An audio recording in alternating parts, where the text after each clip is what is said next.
Hello, Phil here from Wings of Pegasus and welcome to another analysis video. If you enjoyed this video, please give it a thumbs up and subscribe.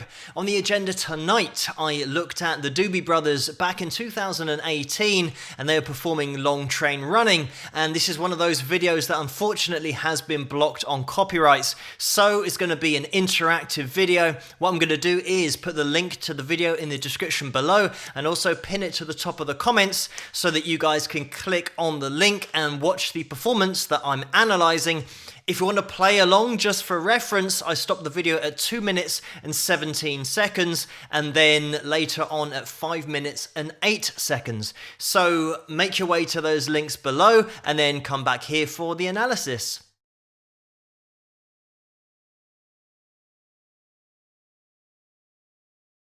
I'm just going to jump in here before the sax solo, because this live rendition of the classic Long Train Running, one of those guitar riffs that certainly when I started playing the guitar, as soon as I heard this song, I wanted to work out this minor seventh hammer-on riff. When you use it in its major form, playing the major chord, sliding up a couple of frets, playing your fill shape, muting the A string, you don't want that ringing out, but you'll then listen to the music.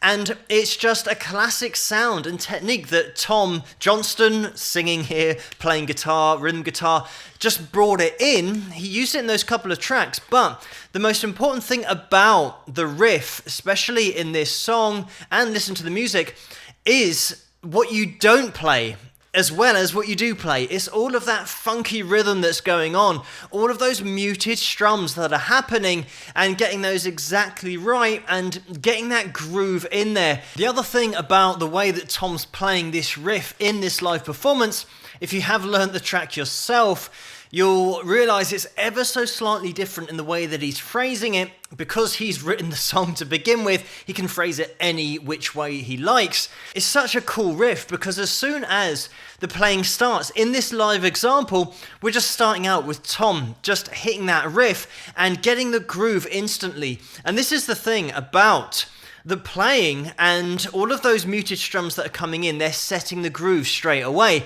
So all the other instruments are playing to the groove of the guitar, and sometimes you'll find that the drummer sets the groove and everyone then ties in with him, whereas the groove is all in the riff. I have featured the Doobie Brothers before.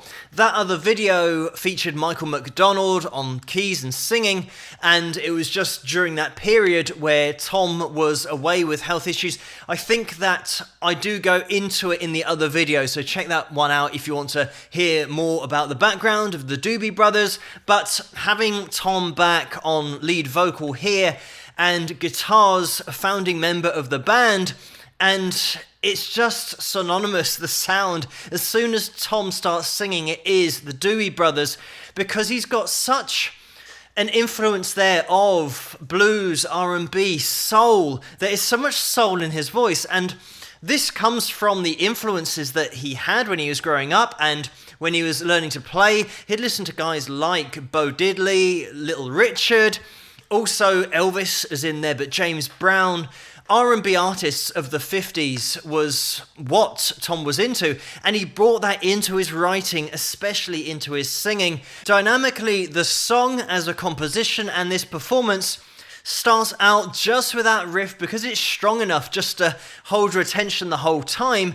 We've just got the guitar, and then, as you'll know from the recording, we then have the little bass run that comes in, and then the whole band are in. And we've got the addition here of the stabs that come in from the horn section, and that really adds something to the performance. And we'll find that throughout this performance, that horn section just come in and out with those little hooks. I always talk about the journey within a song, and we've got a journey just in the intro of this track because of the riff that leads in and then the rest of the band that comes in. But we've got the horn section that comes in as well, and the horn section hit their high note and then it's straight into the verse. So we've gone up to the peak of a mountain already before the verses even come in, and then you'll notice how it all drops down for when Tom starts singing. And we're going to start that journey again. We go through the verse. The chorus is really clever as well because it's so melodic. We've got the first half of it, just a lead vocal with the rhythm underneath, and the second half of it, we've got harmony vocals And listen out to the drums in the second half of the chorus, because it's driving forward on that snare, which gives you that instant contrast to the first half of the chorus. So even that is a journey in itself musically. Like I said, there's so much going on here that you can really break it down into bar by bar in terms of the composition and how it's kept interesting the whole time. The whole groove that's running through it is enough to keep you interested just in the first place. And that's why this is one of those songs that cover bands love to do, because if you can get into that groove, it's just going to keep going for the 3 or the 4 or the 5 minutes, as long as you want to do it. We can just sit back and appreciate and enjoy the music, but there is so much going on here. Just guitar-wise, we've got 3 guitars on stage. We've got Patrick Simmons, whose headstock you can just see on screen at the moment on the left, because he's doubling up those rhythm parts that Tom's playing. But then also we've got John McPhee off to the right of the stage, and he's picking out those lead notes that are more prominent on the recorded version of the song. It's in the right channel here, but you can't make them out all that clearly. I'm going to put the link to this video in the description below so you guys can check it out if you want to listen to that mix. This is one of those performances that you could analyze for years, because there is so much going on, just with the top level ability instrumentally, but also the fact that we've got so many members of the band. And listen out to the horn section when they just swell in underneath those backing harmonies for the second half of the chorus, because it makes such a difference dynamically. That's the other thing, that watching a band like the Doobie Brothers live is such an experience because of their control of that dynamic range instrumentally. And sometimes when you are watching a video of a performance, the sound has been compressed so you don't get as wide a range dynamically as you would experience on the night. I just want to draw your attention to John McPhee's harmonica solo as well, because that's one of those things that really highlights the appreciation of melody throughout this composition. Because once you know the song and you know that harmonica solo, you can sing it back. You know exactly how it goes because the melody's so strong. And that's just an undercurrent that runs through this whole composition. It's interesting how this song came about, because it was something that Tom would jam in rehearsals and just use it as a jam kind of riff. It wasn't a song. And Ted Templeman, who was the producer at the time, said that Tom should work this into a song because the riff was so strong. So Tom did. And the thing about this composition is that when you've got a riff that is really strong and the melody of the riff is catchy and you've got a groove in there, it's not a given that you're going to be able to write a vocal melody that is going to be as strong as the riff and have the same melodic components that made that riff so memorable, whereas Tom managed to write this melody that really sits in and it matches the feel of the riff, and those harmony vocals on the second half of that chorus just make the song. It's just a total package. You wouldn't have even thought that it was just a riff, and it had been a riff for a long time, and that all the other parts had to get added to that riff because it all sits so well together in the groove, and it all works together so well melodically. And it got to number 8 in the US charts, and it was on 1973's album The Captain and Me. It was re-released in 1993 in the UK, and it got to number 7 in the charts there.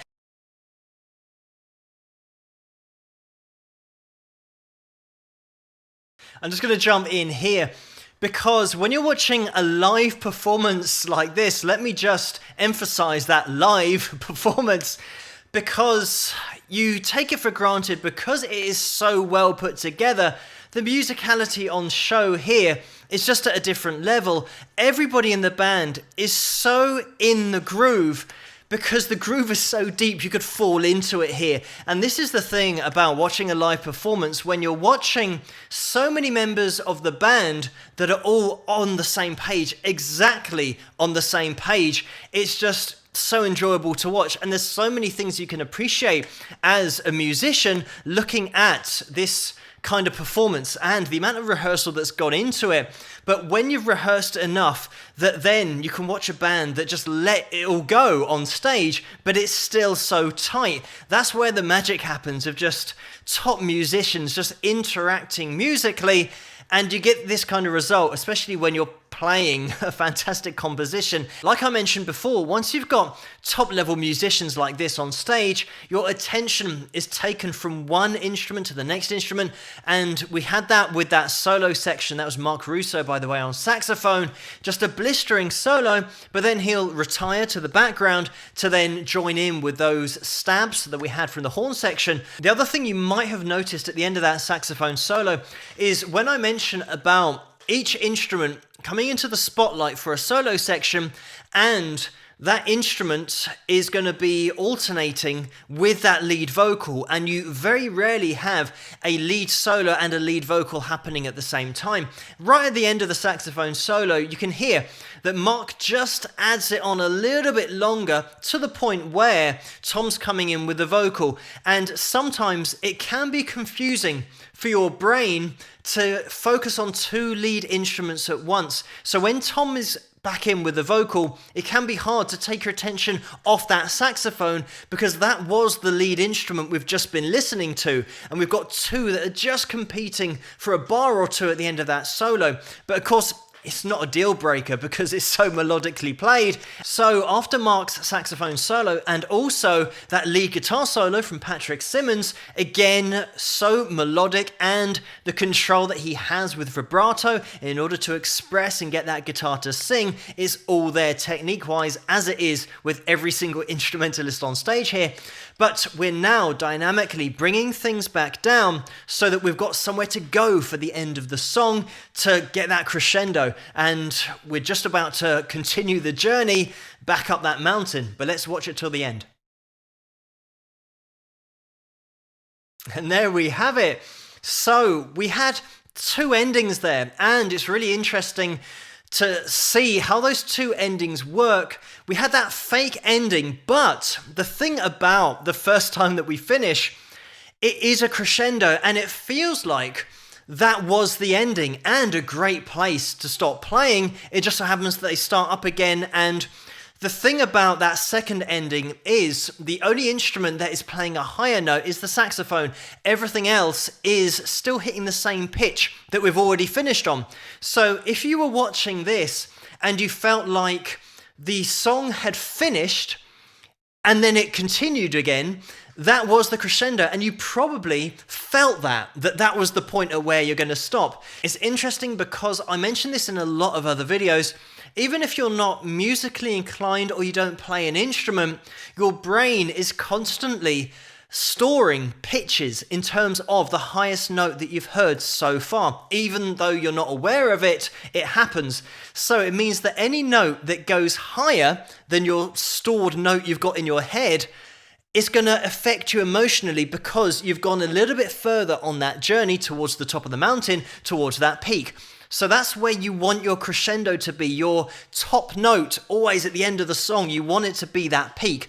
So here, it's interesting because we finish at the peak and then we go back into the song and we play around for a little bit more, and then we finish at the same peak again. So it isn't as dramatic as that first ending. You can see by the way that once they finish the first time, the crowd stand up and cheer, because that's the emotional effect of having hit that peak.